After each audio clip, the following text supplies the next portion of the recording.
From bureaus worldwide, this is FSN. It's the BBG, not the BBC. You're listening to the Richie Allen Radio Show, live from Salford in Greater Manchester. And it's 3 minutes past 5 it is in the UK right now. It's very warm again. Glorious weather we've been having. Today is Wednesday, the 22nd of April 2020. Two terrific guests for you today. I'll tell you about them in a minute. Let's not waste too much time today, eh? Do drop me a tweet though. I love hearing from you. It's at Richie Allen Show on Twitter. I look forward to you taking part in the show as usual. Alright, let's do it then. And we might have a phone in tomorrow. Yeah. It's the Richie Allen Show. Broadcasting live on richieallen.co.uk and multiple platforms around the world. And now, here's your host, Richie Allen. Now, John Waters is a very respected and highly regarded journalist and author from Ireland. He was on the programme before. Very respected. John and Gemma O'Doherty, another respected journalist from Ireland who's been on this programme in the past, are trying to take the Irish government to court over the not the sanctions, but the measures, the lockdown measures owing to the coronavirus outbreak. They want to take the Irish government to the High Court. Hugely interesting. John Waters joins the programme in the second hour. Before that, though, the physicist, meteorologist, academic and one-time politician Piers Corbyn joins the programme to give his take on the lockdown measures. We might even touch on 5G.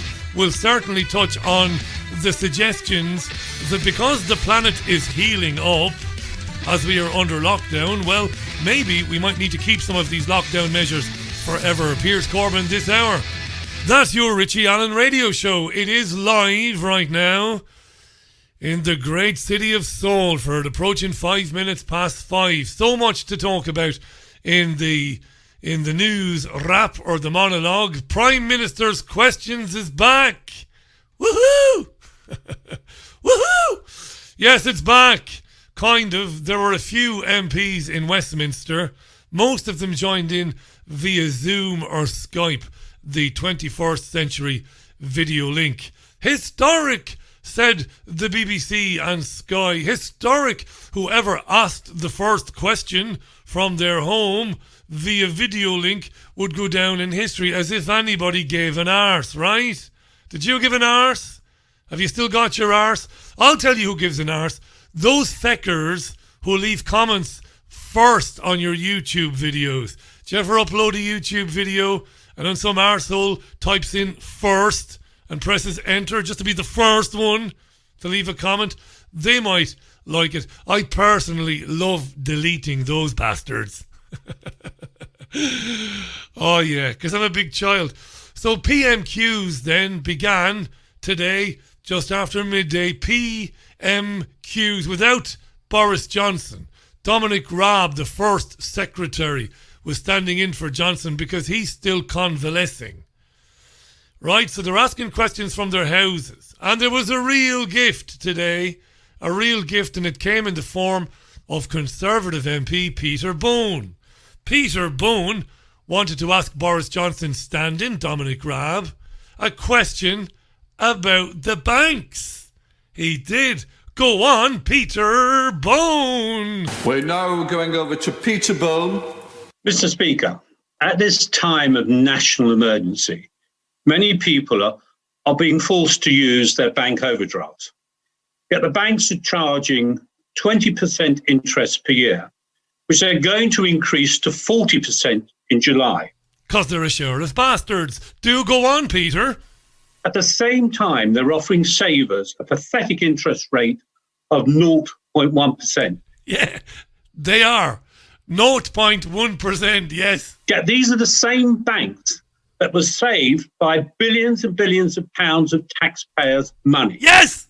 What on earth is going on? When are the banks going to act in the national interest? Acting President. What? What happened there? What's going on? Off in his prime, I think the First Secretary can get the best out of that. What? We'll all benefit.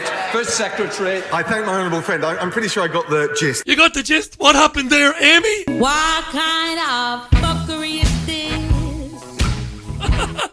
He was cut off in his prime. He hadn't finished taking down the banks in his little rant, in his little tirade. What happened? We'll come back to it. What was Dominic Raab's answer to the scathing criticism of the banks? And he's right to refer to the support banks need to be providing to customers. And thanks to the work of the Chancellor. He didn't refer to the support that banks need to be providing. Peter Bone said that the banks are a shower of bastards in his own, well, more eloquent way. The major banks and building societies have provided relief to those impacted by coronavirus, including deferring mortgage and other loan repayments, including increasing overdraft limits, including increasing credit card limits. By the first week of April, 1.2 million mortgage payment holidays had been granted, and in this national effort, as we pay tribute to those across the country who are stepping up to the plate, we certainly expect the banks to do their bit. Monumental bollocks. Back to Peter Bone being cut off. I think if you listen really carefully, you can hear the MI5 agent in the control room at the point Peter Bone was cut off and prevented from saying more about the banks. This is an exclusive for the Richie Allen Radio Show. You can hear the minute. You can hear the MI5 agent in the background. Yeah, the banks are charging 20% interest per year, which they're going to increase to 40% in July.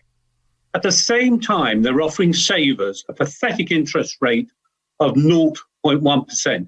Yet these are the same banks that were saved by billions and billions of pounds of taxpayers' money. What on earth is going on? When are the banks going to act in the national interest? No. You were doing fine.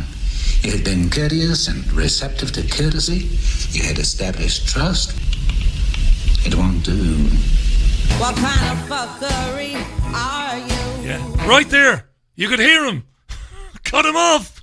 If I was Peter Bone, I wouldn't be taking any unescorted, unaccompanied car journey. I'd be looking under my car from now on. Peter, huh? Peter Bone, it just won't do. You'd been courteous. Anyway, the daily COVID briefing was yesterday chaired by Matt Hancock, the Health Secretary, and the journalists Skype in their questions, or they Zoom in their questions. The press are not present for social distancing reasons. Yawn. Dan Wootton, bit of a scallywag, is a former journalist, in inverted commas, with the Sun newspaper. He's now presenting radio for Talk Radio. And yesterday, Dan, the journalist, was very interested in COVID conspiracy theories. And he had this question for Matt Hancock. Daniel Wootton, Talk Radio. Good afternoon, Secretary of State. A report by the EU agency, the European External Action Service, to be published this week, concludes that official and state-backed Chinese sources are behind the spread of conspiracy narratives designed to exonerate the Chinese government over coronavirus. The report will say China has run a global disinformation campaign to deflect blame for the outbreak of the pandemic. What is the UK government doing to stop these Chinese disinformation campaigns? Well, I haven't seen that report, and I haven't seen any evidence of what you describe. So Matt Hancock hasn't seen anything pertaining to the Chinese spreading conspiracy theories, but he is very interested in disinformation. But we have seen, more broadly, disinformation. And disinformation being put about, especially on social media, and tackling that is incredibly important, because what the public want and what the public should be able to expect is high quality information, highly factual, even in this uncertain environment, because we're still learning about the disease, to be able to be as clear and transparent as possible, and for the government to describe which information we think is we have high confidence in, and to be able to explain the conclusions we reach from that information. And so tackling disinformation is an important part of it. Yes, and we're going to see a lot of that in the coming weeks and months, aren't we? Yes. Tony Blair was on Good Morning Britain. Yes.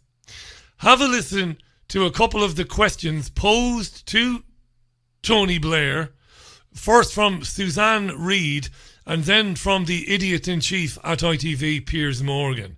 Have a listen to this. Where do you think, Tony Blair, that the government has gone wrong, particularly over PPE and testing? Because, people don't want to necessarily make this political, and Labour Party has been pretty supportive overall.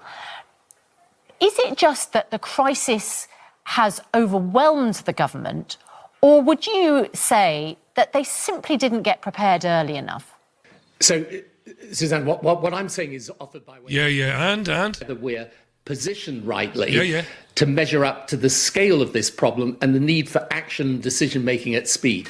Piers Morgan interjects. Wait till you hear this. Speed. There's a piece in the Times today, very interesting, I thought. The military appalled by the planning that's going on here. There is no better group of people in the world than probably our British military. Why are we not using them more on planning and logistics? I mean, the first thing I would have done if I was trying to handle a crisis of this magnitude is turn to the people who actually do run wars. Yeah. First thing I would have done, said Piers Morgan, is, well, I would have turned to the people who run wars. Tony? Yeah, so I think they are involved in certain elements, but I found this, it's a much more minor crisis, but when I was dealing with the foot and mouth disease outbreak, it was actually only really when we brought in the skill set of the military that we were able to accelerate our ability to deal with it. Yeah, they slaughtered millions of head of cattle and sheep for no reason. Foot and mouth was a load of bollocks as well. And Tony said, it was only when I brought in the military. The military. Piers Morgan, what a twat. Morgan is the type of guy, when he tries to explain at parties why he failed miserably on US television after he was handed the Larry King show, very successful show, Piers Morgan would take a sip of wine, pinky extended, and say, well, the Americans have no sense of irony. I hadn't a chance at NBC. Irony, Piers? Irony? I mean, the first thing I would have done if I was trying to handle a crisis of this magnitude is turn to the people who actually do run wars. Irony? You're asking a warmongering madman with the blood of millions of people on his hands if he would turn to the military. Tony Blair should be hanging upside down by his ankles in the Tower of London with his head about 2 feet off the ground, with a queue all the way down London Bridge and around the Elephant and Castle stretching to Stansted Airport. A queue full of Muslim people, the widows and the children of those he murdered. And they should take turns pissing or defecating onto his upturned face for the next 30 years. Bringing him on television to ask him about the government's response. What the fuck does Tony Blair know about viruses or about health? I would ask. Nada. Niente. Not a lot. Oh. There's a race to find a vaccine. Virologist Simon Harris, Dr. Simon Harris, if you please, was talking to Talk Radio's Julia Hartley-Brewer, the thinking man's bit of ahem. Julia Hartley-Brewer. Human testing on the Oxford vaccine starts tomorrow. See last Sunday View if you want to know who's behind the Oxford University search for a vaccine. Well, they're going to start injecting people tomorrow, but so are the Swiss on their vaccine, so are the Chinese and the Americans on their vaccine. Everybody's at the vaccine. The Germans are doing it as well. So here's the virologist Simon Harris speaking, as I said, to Talk Radio's Julia Hartley-Brewer. This trial was due to happen around now anyway. I'm not entirely sure of the exact start date, but I know somebody who's registered to be on it and was due to be getting his first shot in the arm, if you like, in early May. So if it has been brought forward, it hasn't been brought forward by much. And it's worth remembering that there are trials underway in America and China already on other vaccines. That's a good thing. I mean, we're going to be needing every possible route, aren't we? And yes, that's a good thing, isn't it? That we've lots of vaccines. It's a good thing. It's a marvellous thing, really. That's a good thing. I mean, we're going to be needing every possible route, aren't we? Yeah, marvellous volley by Lendl. Lendl not known for his prowess at the net. Edberg normally being the volleying player. Marvellous volley by Ivan Lendl. And yes, the more mud that is thrown at this thing, hopefully some of it... The more mud that is thrown at this thing, the more mud... That's not a nice way to talk about vaccines that have been developed by intellectually gifted scientists, is it? And yes, the more mud that is thrown at this thing... The more mud that we throw at this fucking virus... This thing, hopefully some of it will stick. So, yeah, it's hopeful that there will be a vaccine. It's in people's faces. I'm sorry if I screeched in your ear there. When will people wake up to it? I'm fucking tired of it. I really am. No melodrama, no play here. You know, when will they listen to what they're being told? Let's have loads of vaccines. And what's very interesting about the loads of vaccines thing is, Sky News had their own virologist on, a fella called Andrew Preston. He's a biochemist and a biologist at Bath University. And he was asked about the race for a vaccine by Sky's Colin Brazier. You will hear the presenter first. There will be inevitably international cachet attached to being able to say we had the labs, we had the scientific wherewithal to make this breakthrough. How likely is it, do you think, that the UK, given the global competition, at the end of this, we'll be the ones to put up our hands and say we made the breakthrough? I think it's more likely you'll get multiple breakthroughs fairly simultaneously. Multiple breakthroughs fairly simultaneously? Wow. You know what to do then, don't you, dear listener? Start buying shares in Big Pharma. There's such a global effort in terms of vaccine development. I know of over 70 different projects, some of which are obviously more advanced.